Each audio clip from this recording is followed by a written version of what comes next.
Hi, my name is Israel Solomon, and welcome back to Paint With Me, episode number 5.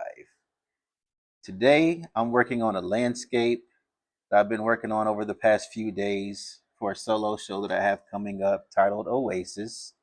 And this is an imaginary landscape just based off my experiences, merging things together and creating out of what I see in my mind. Today, what I'm going to be focusing on is using ultramarine blue to darken some of the darker areas in the painting to give it more depth. You're going to hear me say that a lot because depth is really extremely important to me. Creating a world that feels like you can step into it. And I think that by utilizing depth, making colors deeper and richer, I can do that. So if you look at this landscape here, you can see that it's very moody. The sky has been darkened, but there's also been some value shifts that have been created that I've recently worked on. So like in these areas here, instead of having flat color, I've added in some lighter blues and some whites to give more depth. And I've created a light source here. I have a little sun. It's just right there. It's kind of a pinkish tone that's reflecting down onto those mountains and hills and also onto those trees. So you can see that same color is reflecting down into the environment. So I like to think about those types of things like, okay, where's the light source? What objects is the light source hitting?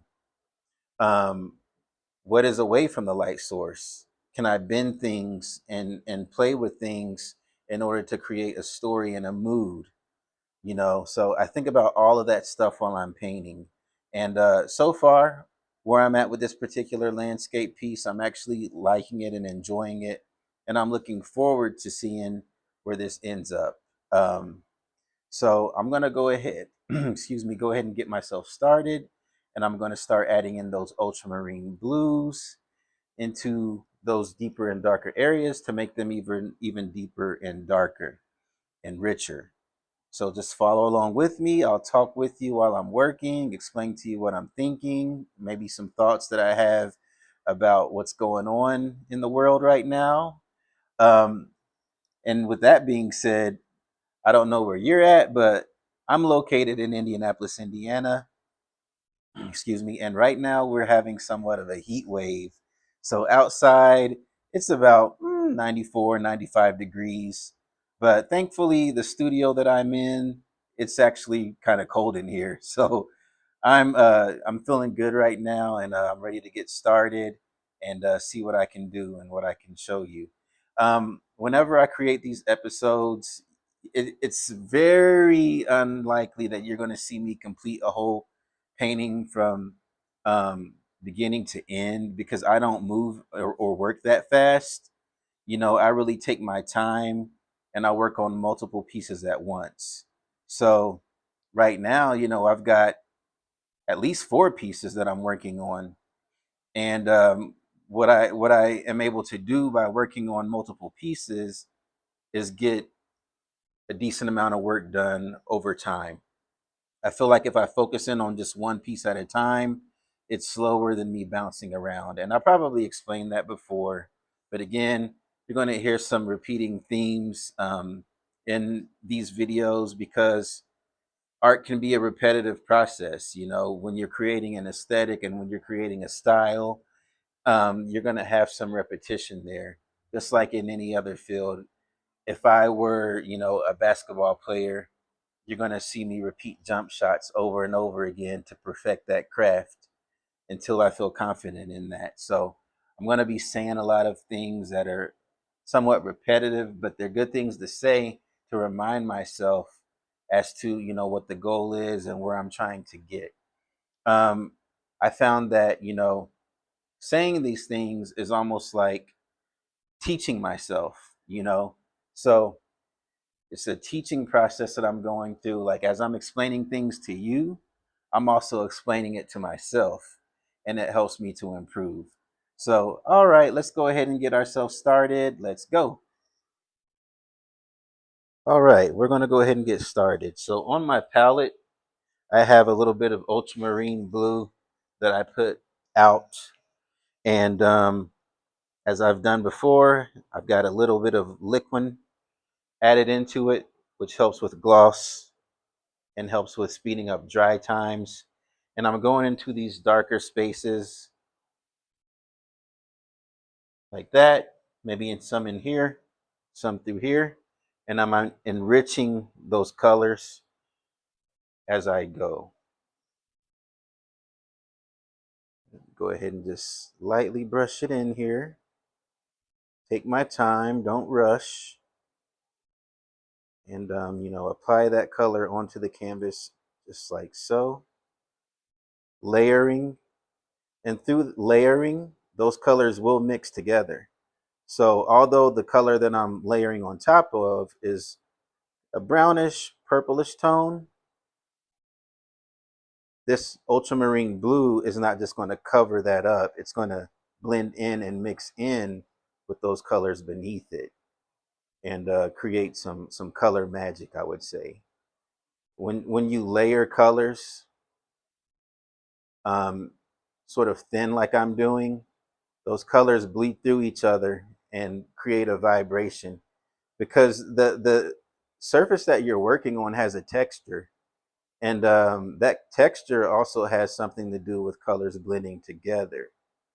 This is canvas that I'm working on, and you can see, if you look very close, the texture, and you can see the indents. You can see the protruding nature of the texture as well, and those things help to create those color blends. So layering color is a great way to mix, because again, you can sort of see through it without sometimes even noticing it. Sometimes it's just sort of in the back of your mind, and you're witnessing those colors blended together and mixing without even thinking about it. And I think that sometimes creating art or explaining what you're doing can be difficult. And, I try to explain things as simply as I can and think about what I'm saying, and hoping that, you're relating or understanding what it is that I'm trying to convey. And sometimes it comes through with some odd word salad, but that's just because I'm thinking about what I'm saying, and I'm trying to give it to you in a form where it's digestible and understandable, and not an abstract thing that is difficult to understand. Thinking about when I was in school, when I was in elementary, high school, college, classes that I felt like I had the most success in were the classes where the teacher would break things down simply, and not over convoluted in their explanations. And that's really what I try to do when I'm explaining things to others in regards to my process and my thoughts. So, this is my approach again, and this may be a good approach for you, and it may not be. But even if it's not an approach that you can utilize, you can still learn some things from it, I would hope.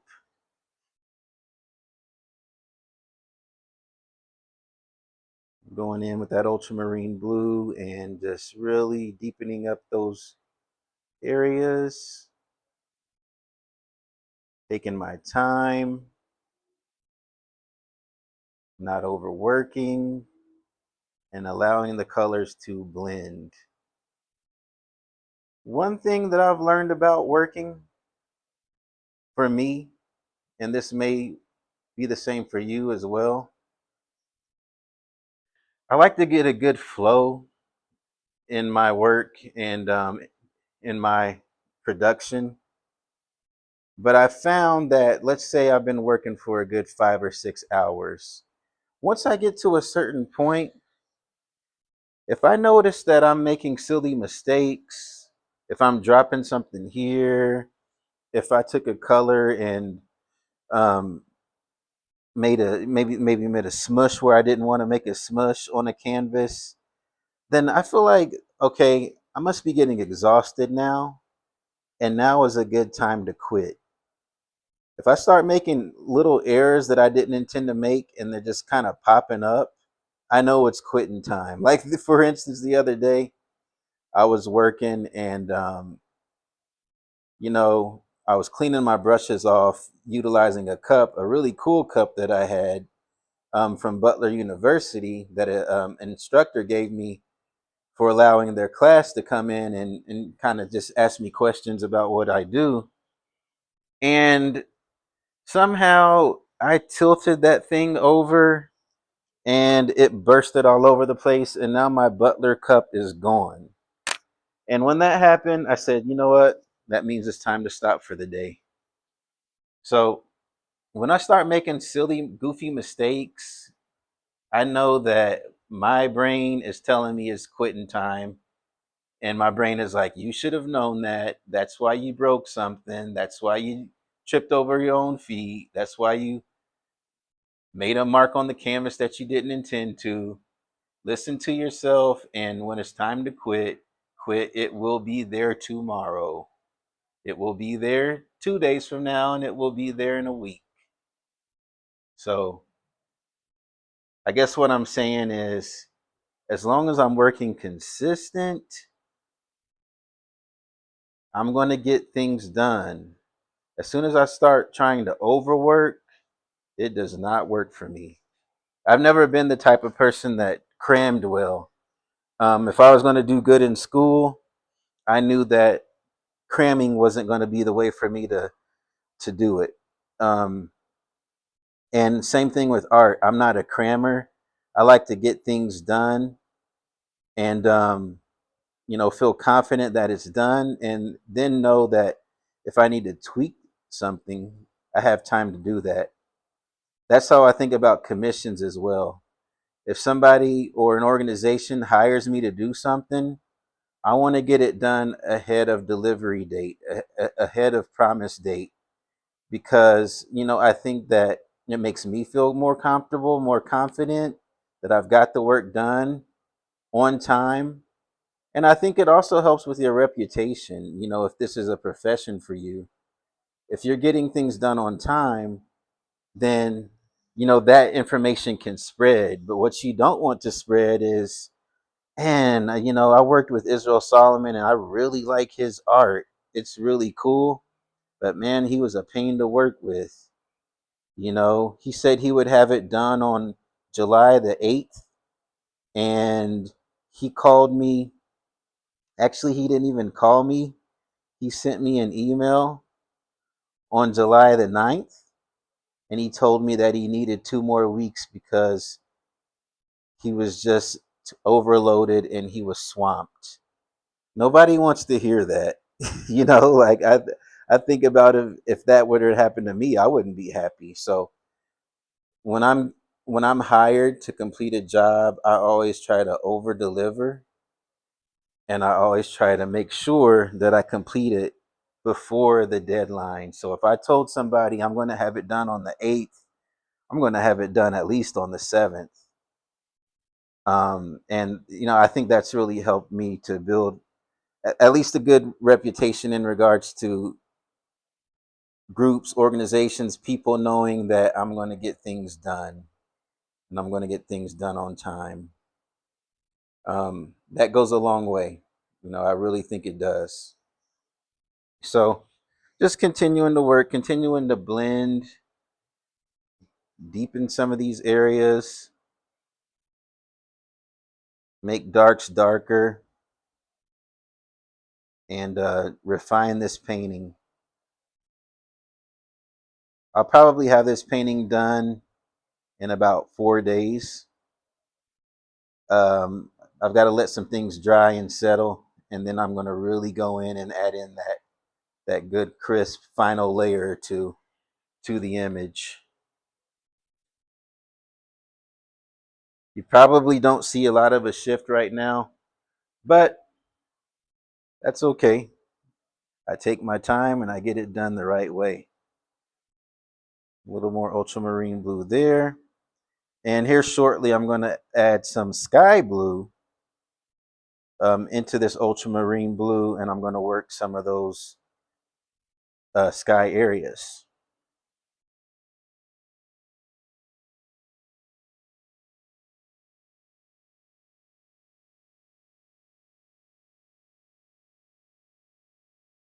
Learn your colors. Telling you, learn your colors. Learn the names of your colors. Learn how colors work together, how colors feed and bounce off each other. Some colors, really all colors, depending upon what you place them against, they can look completely and extremely different. Like there's some blues, for instance, that if I place it against maybe a green or an orange, the blue might look more purplish. But if I place it in another against another color, it might look more blue. So, colors feed off each other, they vibrate with each other, and, learn how those colors vibrate together because you really can make movement in a painting, and you can create an energy in your work just by colors laying beside each other and how they do so. So I put a little bit of sky blue on my palette and I'm mixing up right now. Let's see if I can, there we go. Using my brush and mixing up that sky blue into the ultramarine blue.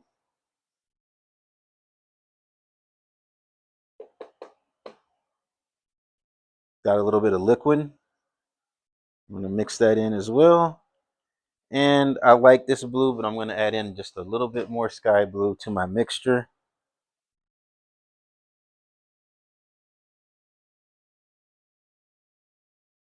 And I think I'll be satisfied from there. Boom, mix, brighten up that blue, make it richer. And here we go. I'm going to go into the sky area and I'm going to continue to create a gradient shift, deeper blue to a lighter blue through here.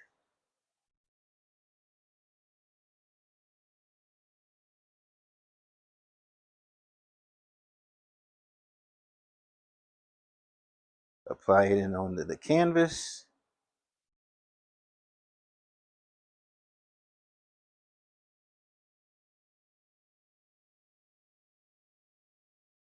There we go.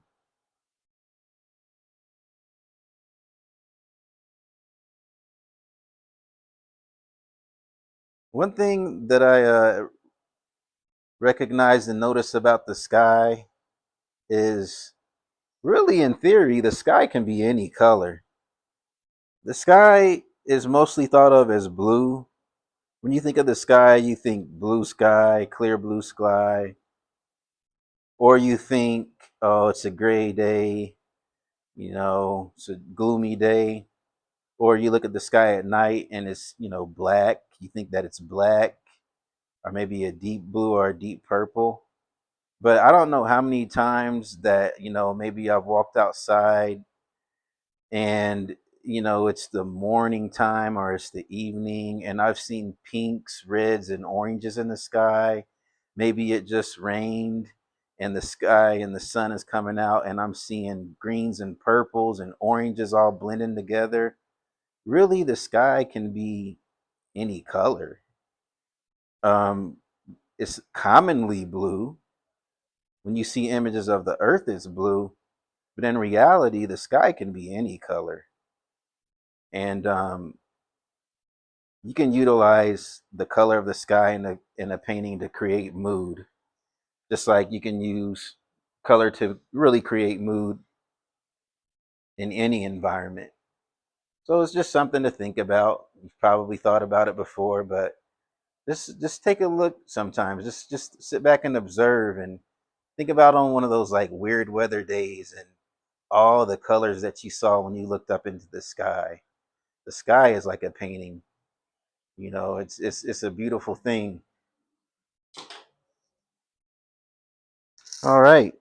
I'm going to add in some more of that deeper blue through here.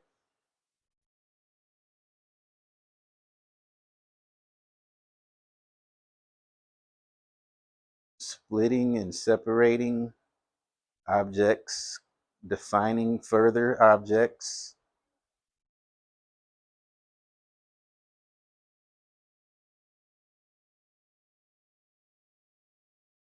I'm thinking about right now what would be living up inside of those trees. What's inside of this area here in this grass that's just kind of popping up. I'm thinking, what is in there? And my thought is some creatures that we've never seen before.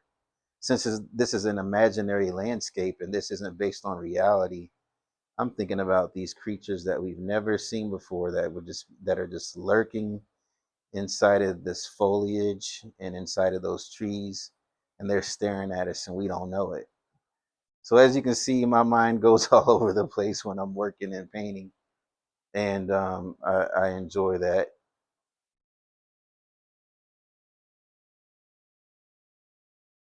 All right, feeling good about that.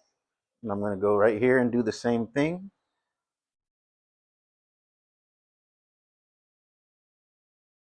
I'm looking forward to seeing this one at completion. And I'm going to do another one that's very similar to this, but I'm going to do it bigger because the work that I'm creating for my show, I like to have like fairly large pieces, just to pull people in, if anything.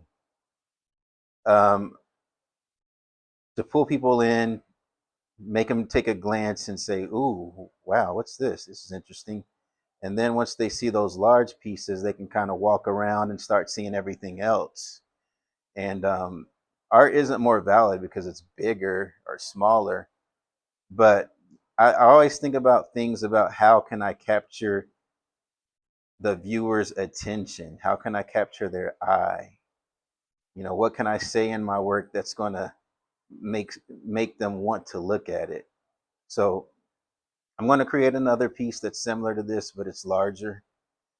And again, that'll be one of those pieces that'll kind of help pull individuals into the work and want to take a look at it. Got a dry brush here,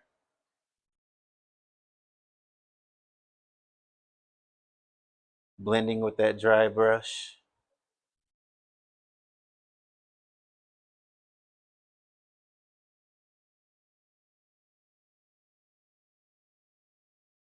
creating that separation.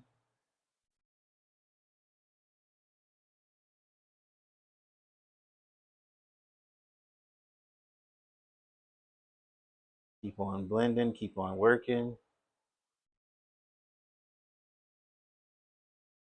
Boom.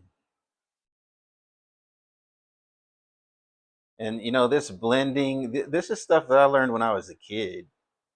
You know, I used to watch this show called Secret City.